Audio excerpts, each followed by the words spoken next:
যাদের financial backup কম, আমি খুব বেশি এনকারেজ করবো না এরকম একটা এক্সপেন্সিভ কান্ট্রিতে আসার। মাস্টার্স শেষ হওয়ার পর থেকে চাকরি হওয়া পর্যন্ত এই 16 মাস সময়ে যেহেতু আপনার ফ্যামিলি আপনার সাথে ছিল, তো এখানে একটা লিভিং এক্সপেন্স আছে, এভরি উইক একটা লিভিং এক্সপেন্স আছে।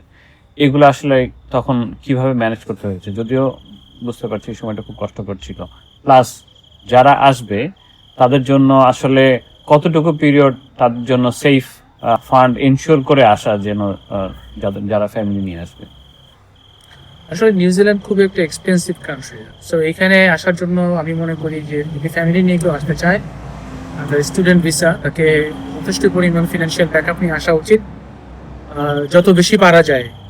যেহেতু আমার একটা লম্বা সময়ের এক্সপিরিয়েন্স ছিল, আমি কোম্পানি যখন সেপারেটেড হইলাম তখন আমি বড় একটা ফান্ড পেয়েছিলাম। সেই ফান্ডটা আমি আসলে এই যে সময়টা আমি এটাকে বার্ন করছি। সো যাদের ফিনান্সিয়াল ব্যাকআপ কম, আমি খুব বেশি এনকারেজ করবো না এরকম একটা এক্সপেন্সিভ কান্ট্রিতে আসার। বাট যাদের আছে সেই সুযোগ, তারা সেই যতটুকু পারা যায়, আমি বলবো না 3 মাস 6 মাস, কোনো স্ট্যান্ডার্ড নাই, যার যতটুকু অ্যাবিলিটি যতটুকু বেশি পরিমাণ টাকা নিয়ে আসা যায়। কারণ আসলে আপনি জানেন না যে আসলে ফিউচারটা কখন কিভাবে সেটেল হবে। সো যতদিন পর্যন্ত আপনি একটা ভালো জব পাচ্ছেন না, ততদিন পর্যন্ত আপনি তো আপনার ফ্যামিলিকে নিয়ে তো আসলে টিকে থাকতে হবে। সো এখানে ফিনান্সিয়াল ব্যাকআপ খুব ইম্পর্টেন্ট।